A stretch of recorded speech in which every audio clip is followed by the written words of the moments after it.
আসসালামু আলাইকুম রহমতুল্লাহি ওয়া বারাকাতুহু। আলহামদুলিল্লাহ, কালকে রওনা দিছি, আজকে আইসা পড়ছি ভেরুনা। তো দেখেন ভেরুনা গ্রামের অবস্থা। এদিকে এখন কৃষিকাজ নাই, যেহেতু শীত পড়ছে। এই গরমের সময় আবার আলু বিভিন্ন সবজি করে আর কি এই জায়গাতে। তো আমি গ্রামের রাস্তা দিয়ে হাঁটতাছি। এই দেখেন রাত্রে এই জায়গায় বরফে সাদা হয়ে গেছে, হালকা মনে হয় -1-2 পরে আর কি রাত্রে। আর আমি এখন আছি আপনার ভেরুনা লিনাগু। এই জায়গাটাতে আমার 6-7-8 মাসের স্মৃতি এই জায়গায়। ইতালির প্রথম থেকে আল্লাহর মতো আসার পরে আল্লাহ এই জায়গায় আনছে। এই জায়গাটার জন্য মায়া জন্মে গেছে আর কি, যেহেতু শুরুতে এই জায়গার থেকে স্টার্ট হয়েছে। প্রথমে 2 দিন আসছিলাম আপনার সিসিলিয়া, কাতানিয়া আসছিলাম।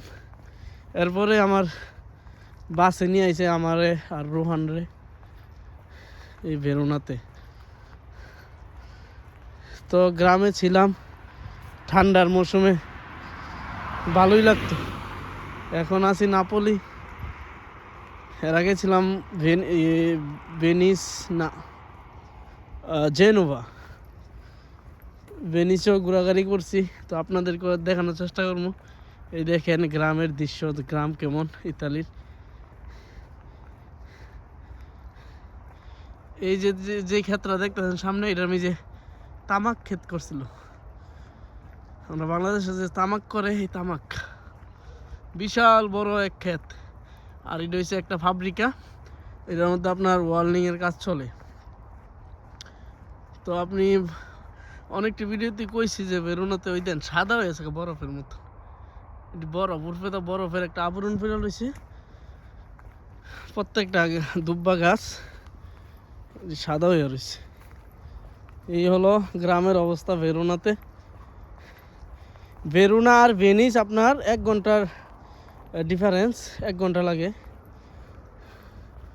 ইয়ার থেকে, ভেরুনা থেকে ভেনিস যাইতে বা ভেনিস থেকে ভেরুনা আইতে। এই দূরত্ব আছে আর কি। তো আমি আলহামদুলিল্লাহ আইসা পড়লাম। সকলেই জানায়েন ইতালির গ্রাম কেমন লাগে। তো এ পর্যন্তই, আল্লাহ হাফেজ, আসসালামু আলাইকুম রহমতুল্লাহ। আরেকটা জিনিস, আমি এটার মধ্যে কাগজ জমা দিয়েছিলাম কাজের লাগে। আর ফাব্রিকাতে কাজ চাইলে আপনার ভাষা জানা লাগে আর কি। এরা ভাষা যে কইতারে এমন লোক চায় এরা।